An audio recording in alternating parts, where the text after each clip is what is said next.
Hello everyone, welcome to the channel once again. मैं हूं CS Sudesh Gupta. Polity की इस सीरीज में आज का टॉपिक है article 123 ordinance power of the president. इसमें हम देखेंगे पार्ट 5 यूनियन में चैप्टर 3 जो आपका legislative powers of the president है। इसमें राष्ट्रपति की क्या अध्यादेश से जुड़ी हुई शक्तियां हैं उनको हम डीप में डिस्कस करेंगे। आइए देखते हैं। आर्टिकल 123 ऑर्डिनेंस मेकिंग पावर को डिस्कस करने से पहले हम आपको बताएंगे पार्लियामेंट सेशंस के बारे में।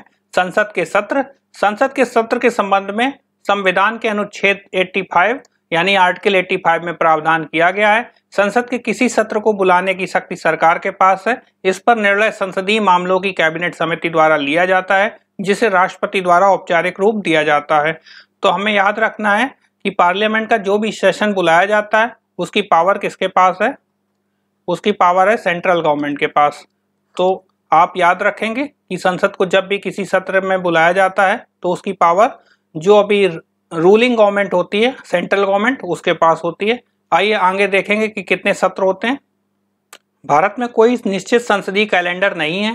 संसद के एक वर्ष में 3 सत्र होते हैं। तो हमें याद रखना है संसद के एक वर्ष में 3 सत्र होते हैं। सबसे पहला बजट सत्र होता है जो जनवरी के अंत में शुरू होता है और अप्रैल के अंत तक या मई के पहले सप्ताह तक समाप्त हो जाता है। तो फर्स्ट हो गया आपका बजट सेशन, जिसको हम बजट सत्र बोलेंगे। दूसरा सत्र 3 सप्ताह का मानसून सत्र है जो आमतौर पर जुलाई माह में शुरू होता है और अगस्त में खत्म हो जाता है। तो दूसरा आपका हो गया मानसून सेशन। थर्ड है शीतकालीन सत्र, यानी तीसरे सत्र का आयोजन नवंबर से दिसंबर तक किया जाता है। तो थर्ड हो गया आपका विंटर सेशन और हिंदी में शीतकालीन सत्र। तो आपको याद रखना है पहला हो गया आपका बजट सेशन, दूसरा हो गया मानसून सेशन, तीसरा हो गया विंटर सेशन। और पहला जनवरी के अंत से शुरू होता है और मई या के फर्स्ट वीक तक, अप्रैल के लास्ट वीक तक चलता है। जुलाई माह में जो दूसरा होता है वो आपका मानसून सेशन होता है। तीसरा होता है आपके नवंबर से दिसंबर तक का, वो विंटर सेशन होता है। ये जो 3 सेशन होते हैं, हमें इनमें याद रखना है कि एक सेशन से दूसरे सेशन के बीच में 6 मंथ्स का गैप नहीं हो सकता। अगर आपका बजट सेशन बुलाया गया और बजट सेशन से मानसून सेशन के बीच में 6 मंथ से ज्यादा का गैप नहीं होना चाहिए, या मानसून सेशन से नेक्स्ट सेशन जो है वो 6 मंथ्स के गैप में नहीं होना चाहिए। तो कोई भी 2 सेशन के बीच में 6 मंथ से ज्यादा का गैप नहीं होना चाहिए। तो मिनिमम एक साल में 2 सेशन तो होंगे, ठीक है। अगर एज पर हम लॉ देखें 6 मंथ्स का गैप नहीं होने दें तो मिनिमम 2 सेशन तो होंगे। और हमारे इंडिया में 3 सेशन होते हैं, बजट, मानसून और विंटर, ठीक है। आइए आगे देखते हैं। पार्लियामेंट के सेशंस को समझने के बाद आइए हम अब देखते हैं article 123 ordinance making power. Article 123, ठीक है। अब इसमें देखते हैं। तो सबसे पहले हम स्टार्ट करते हैं। जब भी संसद के 3 सत्र हमने डिस्कस किए थे, पहला था बजट, दूसरा था मॉनसून, तीसरा था विंटर।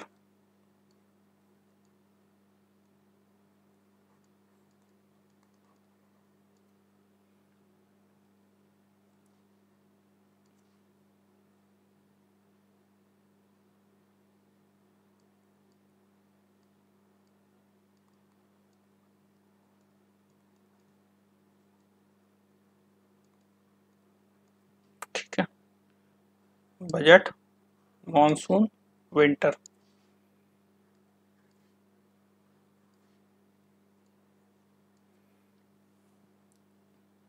और यहां पर हम लिख लेते हैं Lok Sabha, Rajya Sabha, house of the people and council of the states. ये आपकी क्या हो गई, दोनों मिलाकर पार्लियामेंट। ये आपको बिल्कुल प्रैक्टिकल वे में बता रहा हूं मैं, ठीक है।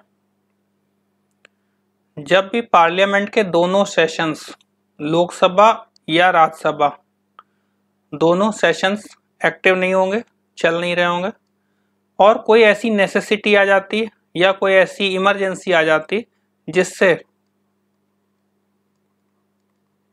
प्रेसिडेंट को ये लगता है कि इस पर लॉ बनाया जाना जरूरी है और हम संसद के सदन का वेट नहीं कर सकते कि हम वेट करें कि बजट सेशन आ जाए या मॉनसून सेशन आ जाए, विंटर सेशन, इनका वेट करें कि अब जो सेशन आएगा उसमें लॉ बनाएंगे।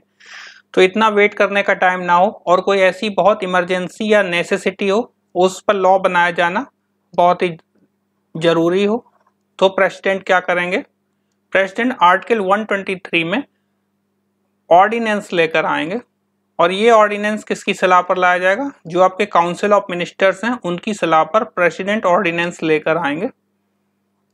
ठीक है, ऑर्डिनेंस आ गया और इफेक्टिव हो गया। जैसे ही आया तुरंत इफेक्टिव हो गया।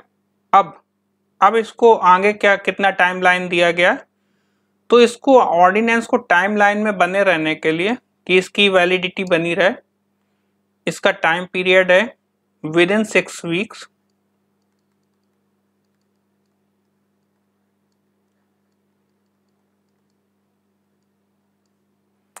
विद इन 6 वीक्स जब भी कोई नया सेशन आएगा, चाहे लोकसभा है चाहे राज्यसभा है, जिसका भी सेशन आएगा उस सेशन आने से विद इन 6 वीक्स में इस ऑर्डिनेंस को एज अ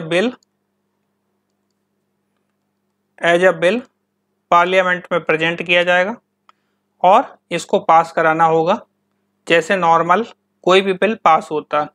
अगर ये बिल पास हो जाता है तब तो ये एक्ट बन जाएगा। ठीक है, जैसे हम जानते हैं पार्लियामेंट के दोनों सदनों से हमें किसी भी बिल को जो नियमित मेजोरिटी है उस मेजोरिटी से पास कराने के बाद प्रेसिडेंट के जब भी साइन होंगे वो लॉ एक्ट बन जाएगा। और अगर ये विद इन 6 वीक्स पास नहीं होता है तो ये वापस हो जाएगा और ऐसा माना जाएगा कि इस टाइप का कोई लॉ अब नहीं है। ठीक है, क्लियर है। आइए एक बार फिर से रिपीट कर देता हूं। जब भी पार्लियामेंट का कोई सदन नहीं चल रहा होगा और प्रेसिडेंट को कोई इमरजेंसी लगती है या कोई वॉर छिड़ जाता है और इस इमरजेंसी या नेसेसिटी में ऐसा फील होता है कि कोई लॉ लाना मैंडेटरी है, नेसेसिटी है, तो प्रेसिडेंट एज ऑर्डिनेंस एक लॉ लेकर आएगा और उस लॉ को नेक्स्ट जब सेशन आएगा, या तो लोकसभा का है सेशन या राज्यसभा का है, उसके सेशन आने के विद इन 6 वीक्स में इसको एज अ बिल रिप्लेस किया जाएगा ऑर्डिनेंस को। उस ऑर्डिनेंस को रिप्लेस करने के लिए जो बिल लाया जाएगा उस बिल को पास कराना जरूरी है। अगर ये बिल पास हो जाता है तब तो ठीक है विद इन 6 वीक्स, और अगर पास नहीं होता है तो ऐसा माना जाएगा कि इस लॉ का एग्जिस्टेंस समाप्त हो गया है। ठीक है, अब इसका मैक्सिमम टाइम पीरियड देख लेते हैं कि इसका मैक्सिमम टाइम पीरियड क्या है।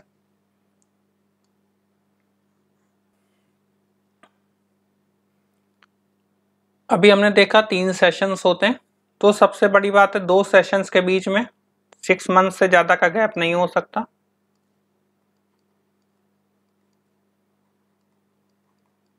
ठीक है, और 6 वीक्स का टाइम जो हमें मिला है इसको हम अगर काउंट करें तो 6 इंटू 7 डेज हो गए, 6 वीक्स हो गए, तो ये आपके 42 डेज हो गए।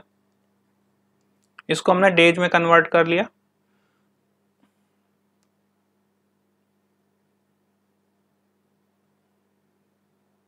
इसमें हम अब बजट सेशन से ही बता देते हैं आपको। मान लीजिए लास्ट सेशन आया था बजट का और उसके बाद जो नेक्स्ट सेशन आया उसमें कितना टाइम पीरियड मिला, 6 मंथ्स का मैक्सिमम मिल सकता है। नेक्स्ट सेशन 6 मंथ्स का टाइम मिल सकता है प्लस 42 डेज जब भी सेशन एग्जिस्टेंस में आएगा, चाहे लोकसभा है चाहे राज्यसभा है, जो भी आएगा उससे स्टार्ट होते ही सेशन 42 डेज का टाइम पीरियड और मिल जाएगा। तो आपका मैक्सिमम 6 मंथ्स 42 डेज का टाइम पीरियड एक ऑर्डिनेंस आने से पास कराने तक का उसका टाइम मिल जाता है। इसमें एक चीज और हम बताएंगे आपको कि जो आपका ऑर्डिनेंस होगा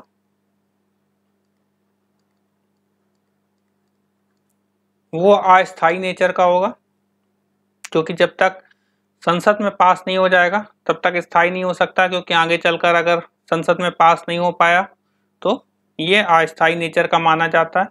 प्लस इसको कोई भी ऐसा लॉ जो संसद बना सकती है, जो आपका पार्लियामेंट लॉ बना सकती, केवल उस पर ही ऑर्डिनेंस लाया जाएगा। कोई ऐसा लॉ नहीं बनाया जा सकता या कोई ऐसा ऑर्डिनेंस नहीं लाया जा सकता जो पार्लियामेंट खुद ना बना सकती हो। तो पार्लियामेंट जब खुद नहीं बना सकती तो फिर पास कैसे कराएगी। और दूसरा यह है कि जब भी आपका बिल लाया जाएगा, क्यों लाया जाएगा, ऑर्डिनेंस को रिप्लेस करने के लिए। ऑर्डिनेंस को रिप्लेस करने के लिए जब भी बिल लाया जाएगा, संसद जब भी सत्र जो लोकसभा या राज्यसभा का आता है, तो उसमें जो नेसेसिटी थी, अर्जेंसी थी, वो भी बतानी होगी पार्लियामेंट के सेशन में, या तो लोकसभा हो या राज्यसभा हो, दोनों में नेसेसिटी बतानी होगी कि इस बिल को, इस ऑर्डिनेंस को लाना क्यों जरूरी था, और उस नेसेसिटी को बताया जाएगा। क्लियर है। अब इसमें हम एक चीज और आपको बता दें कि हमने इसमें देखा प्रेसिडेंट की ऑर्डिनेंस मेकिंग पावर, ठीक है, ये आपका आर्टिकल 123 है।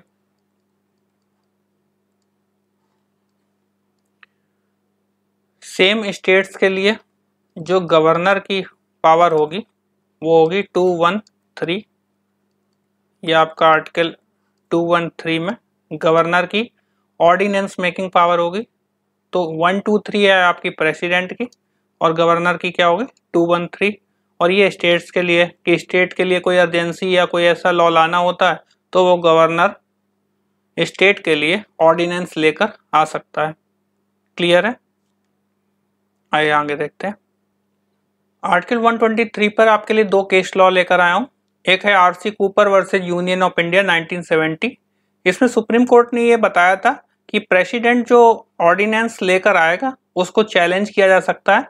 ग्राउंड क्या होना चाहिए, ग्राउंड होना चाहिए इमीडिएट एक्शन। अगर इमीडिएट एक्शन रिक्वायर्ड था तब तो ऑर्डिनेंस लाना सही है, और अगर इमीडिएट एक्शन रिक्वायर्ड नहीं था तो ऑर्डिनेंस का वेट किया जा सकता था और उसको संसद के किसी सदन में भी लाया जा सकता था। तो ये भी चेक किया जाएगा कि ऑर्डिनेंस जो लाया गया वो किसी जो डिबेट और डिस्कशन होता है किसी भी बिल पर उसको बाईपास करने के लिए तो ऐसा नहीं किया गया है। तो दोनों चीजें देखनी है, पहला है इमीडिएट एक्शन होना जरूरी हो और दूसरा ऑर्डिनेंस का मोटिव डिबेट या डिस्कशन को बाईपास करना ना हो। दूसरा आपका जो केस है वो DC Wadhwa versus state of Bihar 1987 का है। इसमें बताया गया था कि जो लेजिस्लेचर का काम होता है वो लॉ मेकिंग का काम होता है। तो लेजिस्लेचर का काम को ऐसा ना हो कि इस एक्सेप्शनल सर्कमस्टांसेस की जगह नॉर्मल बना दिया जाए। क्या है, एक्सेप्शनल सर्कमस्टांसेस में तो ऑर्डिनेंस लाना ठीक है, क्योंकि ऐसा बताया गया कि नेसेसिटी होनी चाहिए इमीडिएट एक्शन के लिए। लेकिन अगर ऐसा नहीं है और संसद के सदन या जो आपकी विधायिका है, लेजिस्लेचर है, उसके द्वारा अगर लॉ जाया जाता है क्यों उसका काम यही है तो उसका एज ए सब्स्टिट्यूट नहीं करना है। तो एक्सेप्शनल सर्कमस्टांसेस हैं तब तो बिल्कुल ठीक है, लाया जाए ऑर्डिनेंस।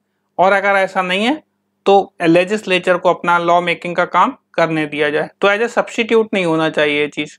ठीक है, आइए आगे देखते हैं। इसमें और इम्पॉर्टेंट चीज है, जो भी प्रेसिडेंट ऑर्डिनेंस लेकर आएंगे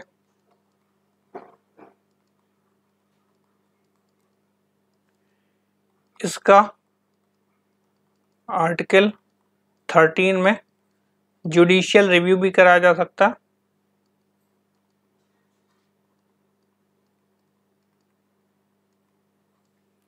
और ये इसकी ग्राउंड चेक किया जा सकता है कि इसको जो लाया गया था ये सही था या नहीं था। तो इसमें आर्टिकल 13 का ये प्रोविजन है कि कोई भी जो ऑर्डिनेंस प्रेसिडेंट, और अगर इसमें हम गवर्नर वाला भी क्रॉस जोड़ दें जो आर्टिकल 213 में आपका बताया गया,